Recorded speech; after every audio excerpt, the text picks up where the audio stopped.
حديث شريف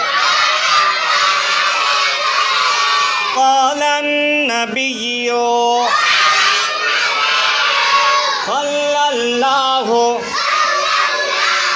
ما شاء الله عليه وسلم خيركم من تعلم القرآن وعلمه خيركم من تعلم القرآن وعلمه দুই নম্বর হাদিস শরীফের অর্থ তোমাদের মধ্যে ওই ব্যক্তি সর্বোত্তম